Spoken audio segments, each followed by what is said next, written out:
Your mom asks you when you're buying a house. Your dad mentions something about building equity. Your friend just announced an engagement, and suddenly everyone's talking about timelines and milestones and when things are supposed to happen. And you realize something uncomfortable.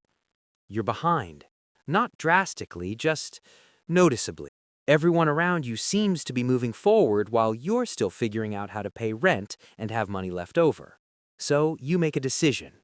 Not out loud, just to yourself. You're going to fix this. Not now. You're exhausted, barely keeping up with what you have. But soon, very soon, you're going to get serious. Cut back, focus, build something real. The relief is instant. You feel lighter just deciding you'll decide later. Your friends talk about their next moves and you listen differently now. You're not comparing yourself anymore because you have the answer. You're going to do it all, just not yet.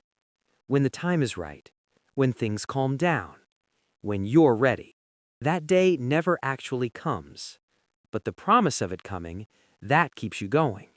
That makes the current struggle feel temporary instead of permanent, because the story you're telling yourself has a good ending. It just happens to be scheduled for 5 years from now. And maybe that's exactly the problem.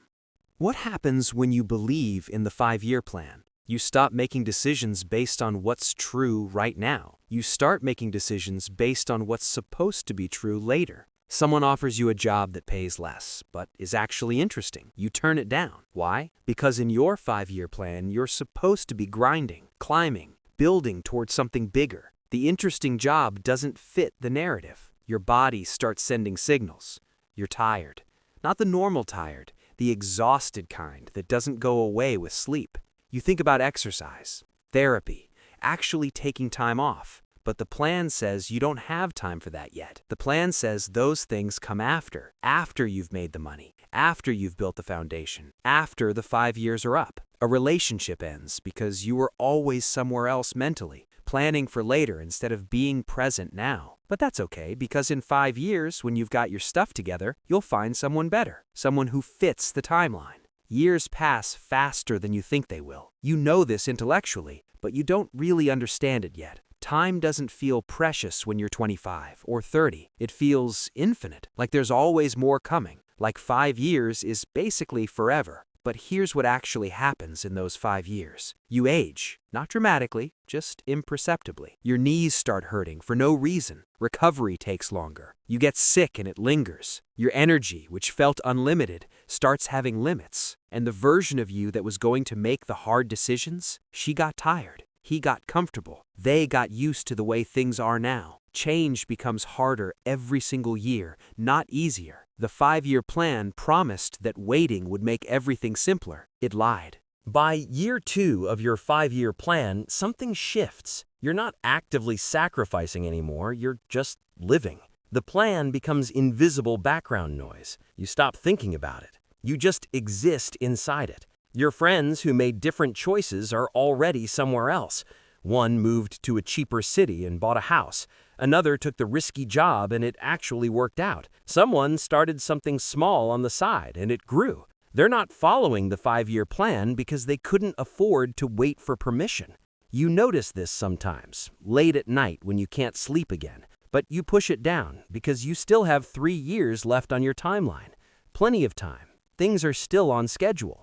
Except the schedule was written by someone who didn't understand that your capacity to change decreases with every year you stay the same. The longer you live a certain way, the heavier it becomes. Your habits calcify. Your identity hardens around your current situation. Your circle of friends solidifies around people who are also waiting.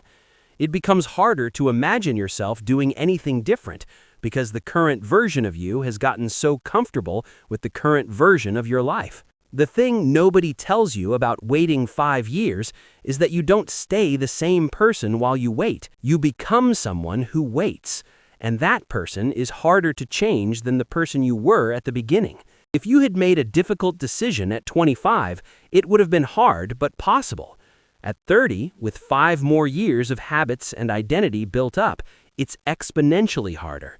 Your life has weight now. It has inertia. And the cruelest part is that you still have 2 years left on the plan. 2 years to reach a timeline that was already built on false assumptions. 2 years to become someone capable of making a change that required a different person to make it in the first place.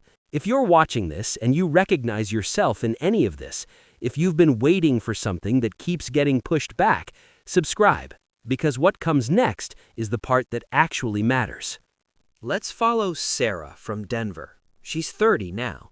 5 years ago, she was exactly where you are, making decent money, around $65,000 a year. Not rich, but stable. She had the plan: work hard. In 5 years, she'd be making 90 grand. She'd have built savings. Life would feel different. Year 1 went fine. She kept her spending the same, told herself she was saving. Except she wasn't really. Rent took half. The rest dissolved into the ordinary machinery of staying alive. Year 2 brought a small raise, 5,000 more. She felt it for about a month. Then her car needed work. She moved to a slightly better apartment because the old one was depressing her. Her income went up. Her obligations expanded proportionally. The math stayed the same. Year 3 got harder. The energy that carried her through year 1 was gone. She was tired in a way she couldn't quite name. Not physically, just depleted. The idea of making dramatic changes felt impossible. She was comfortable enough that change seemed reckless. Uncomfortable enough that comfort mattered. By year 4, she'd stopped thinking about the plan entirely. It was supposed to feel different by now. She was supposed to feel like she had options. Instead, she felt stuck in a different way than before. Not desperate, just locked in. Year 5 arrived and the timeline hit. She was making $85,000 now, better than she expected. But the lifestyle had upgraded too. She was living in a nicer apartment. Her food costs had gone up. She'd gotten used to small luxuries that seemed essential now. The 5-year promise didn't deliver what she thought it would, because she was a different person with different obligations. She still has the plan. Now it's 10 years. Maybe by then. But something in her knows it won't work. The thing that would have made a dramatic change at 25, that hunger, that flexibility, that willingness to be uncomfortable, it's not there anymore. That's the ceiling. It's not a number. It's the point where you realize you've become someone incapable of making the change you told yourself you'd make. The uncomfortable truth is this: the 5-year plan doesn't fail because you're lazy or undisciplined. It fails because you're human. Your capacity to make hard choices decreases every single year you don't make them. Your identity hardens around your current situation. Your body gets older. Your energy gets finite. The person who could have changed at 25 is not the same person at 30. And at 35, that person is almost unrecognizable.